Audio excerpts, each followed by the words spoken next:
Heroes Group, the Talk of Chicago, and America's Heroes Group Roundtable. We are globally connected with partner family care giver Keisha Jackson, and we are so happy to have her with us. Of course, I am Cliff Kelly, the host of America's Heroes Group. Our executive producer is Glenda Smith. Our digital media producer is Manny Corazari.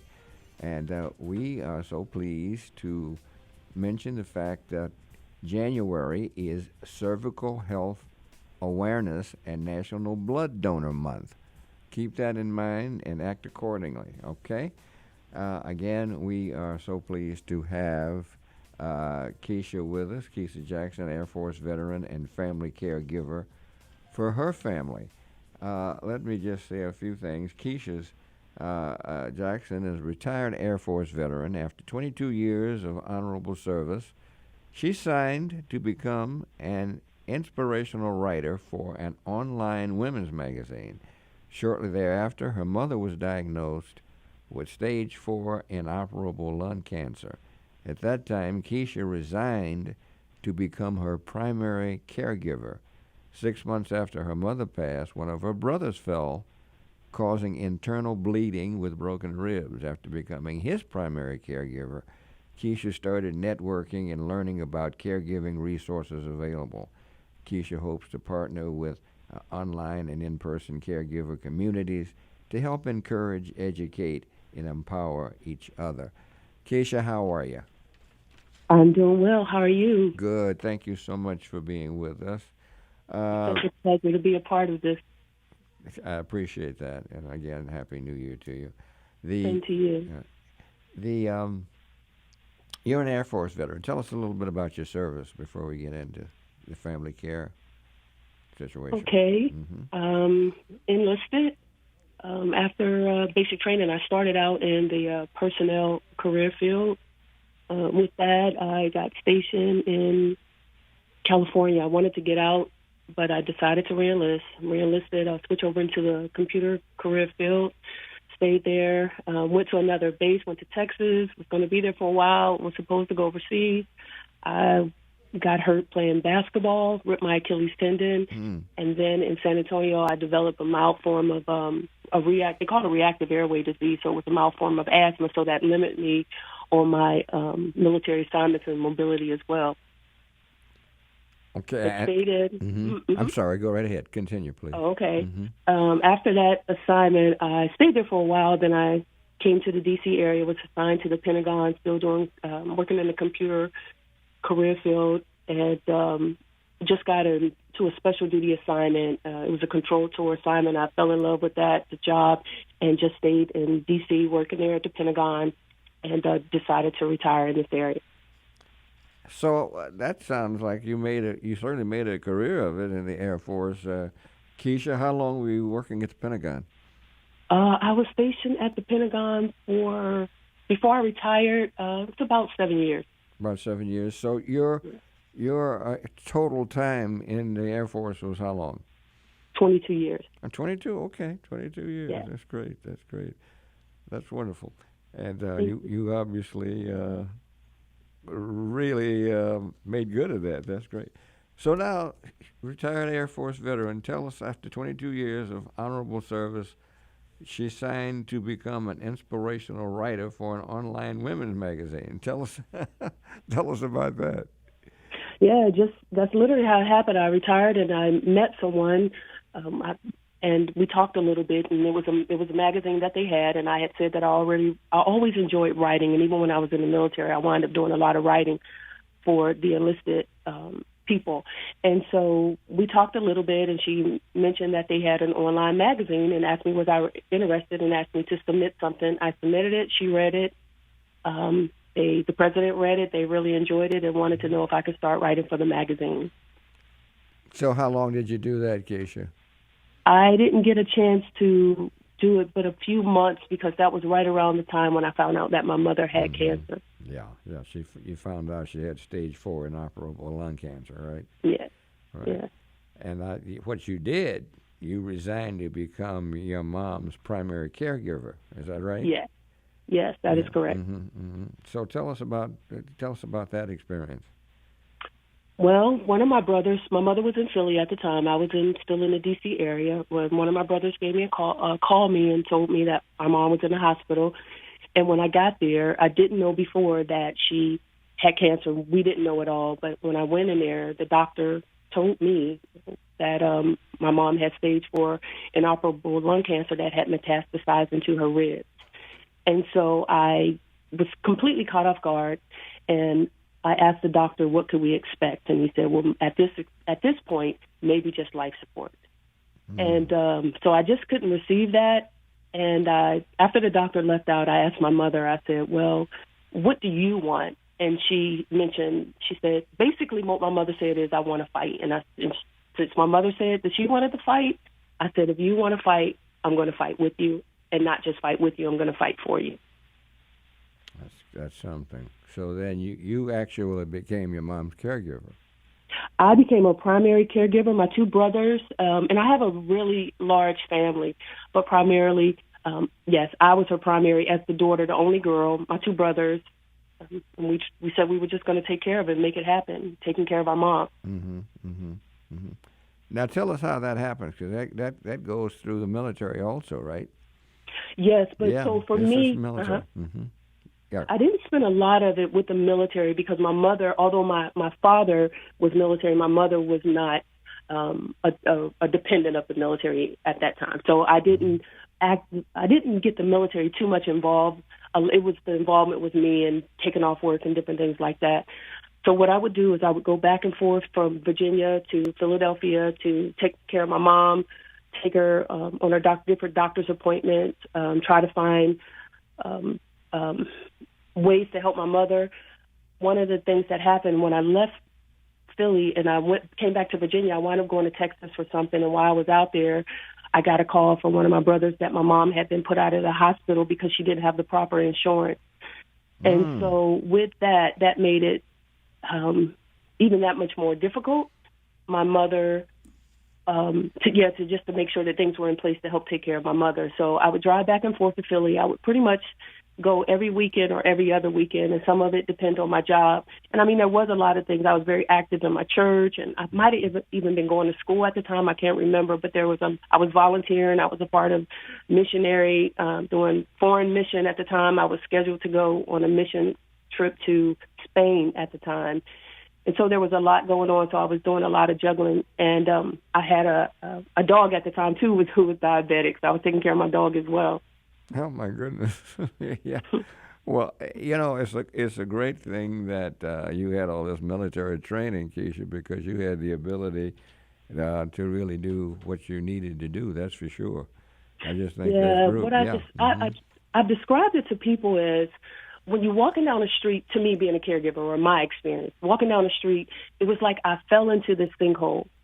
And I didn't see it, and I just fell in it. And then when I fell in it, I got out, and I wound up having to just do everything.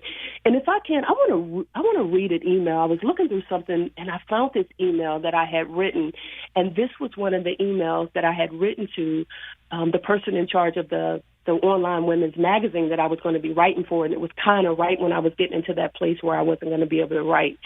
And so this is what I emailed. It says, as before, please forgive me for the continuous delayed responses. I have been on an extreme whirlwind tour. In the last 2.5 weeks, my mom has been admitted in the hospital, gone through emergency twice, had CAT scans, an MRI, and multiple doctor's appointments. Nurses, physical therapists, occupational therapists are coming to the house. She has been extremely over-medicated to the point where I had to watch her almost 24 hours a day. I have been coordinating getting her medical records transferred from Philly, clothing, feeding her, and now giving her pain medicine every hour on the hour, 24 hours a day, while trying to work and take care of my diabetic dog. I'm getting about 2.5 hours of sleep each night. Somehow God continues to sustain me. So this is extremely exhausting. For the first time in months, my mother can go for hours without experiencing pain. She even said she hopes to get to the place where she can volunteer at the hospital. That is great. And you are the one who has enabled her to do that. you said she was put out of the hospital. What was that? Yes. My mother didn't. They said she didn't have the proper insurance. So when they put her out and they gave her Motrin, and that's all that they gave her. And at that time, she was not signed up for any type of chemotherapy or anything. And you being a veteran, that didn't have any impact on that whatsoever? Well, for me, in terms of the care and trying to take care of her, did. But in terms of me involving the military or a veteran in this, I didn't ask them. Okay. Maybe hindsight, maybe there could have been, but because I had not put her down as my dependent at that time, okay, I didn't get the military involved. Yeah, okay. If you had done that, we don't know. It might have made a difference. It may not have. Right. I have to ask about this because I am a dog lover. Tell me about your dog. My dog, her name was Mahogany, Australian Terrier, and she developed diabetes. And so I wound up, Yeah. Did you? Mm-hmm. And so while I was caring for my mom, I was responsible for giving my dog a shot every 12 hours. Boy, you really were taking care of everybody. That's great. That's the thing to do, though, Keisha. Yeah, and like you mentioned, even in the military, I mean, we're trained to fight. We're trained to be ready. We're trained even to respond. Mm-hmm. No, you're totally correct. Yeah. We are so pleased to have this wonderful lady, Keisha Jackson, Air Force veteran and family caregiver for her family. 22 years in the Air Force and taking care of her mom and the dog and just whatever she had to do. We're going to take a caller. The WVON call-in number is 312-374-8130. And let's go to Brother Hall. Brother Hall, hi. Happy New Year to you. Hey, Happy New Year to you, Governor. Listen, first of all, before I had reservations about talking about it, but I'm going to mention it because I think you know this institution of a woman that's been in a pillar of our community for a long time. But let me just first of all thank you for the show. This is probably the best show, seriously, Cliff, that we have in our institution in terms of WVON. And the reason why is because of the outreach, your producers, and different ones who reaches out to make sure that this show have a wealth of information for the folk who have served. And let me thank the one you have next to you. I don't know if she's in the studio or whatever, but thank you so much for serving and making it possible for guys like me that never served. Thank you so much. Thank you. Great comment. Now, let me also say, Cliff, I got a bit of sad news. Do you remember Lady D on 43rd to have the oldie but goodies? I sure do, certainly. Okay. Well, Lady D is now on the street along with her daughter, Queen's sister, and we know her. Sure. And Arnold, the brother, is a veteran, and oh my God, man! And both of the mother and the son have dementia. Oh wow! And so I thought maybe I'd call and put this out there and see if there's any kind of connections or someone could.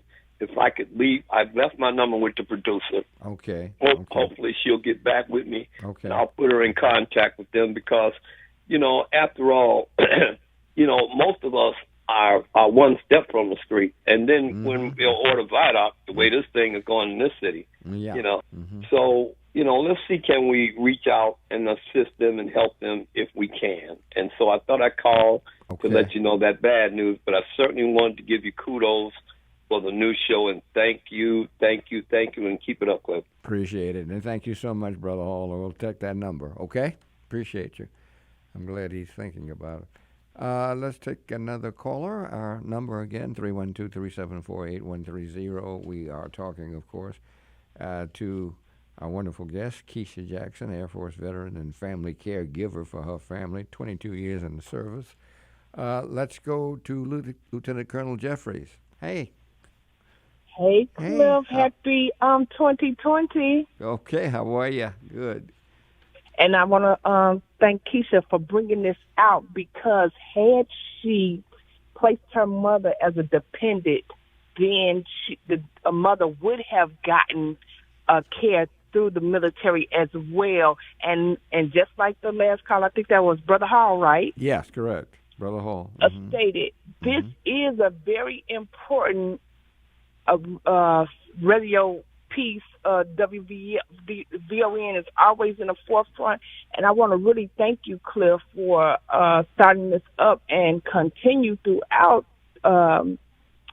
this year, because I feel like we're definitely in a place where we're going to need all the information that we can with what is going on with Iran. And that's why, too, one of my things for my students this year, I'm going to insist that they get registered to vote. They're going to have to help somebody of their choosing to help them get into office. If it's nothing but get some petitions, get those petitions out.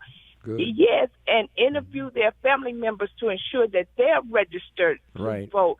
Because as we see throughout the country, people are getting purged off these roads, and they need to find out.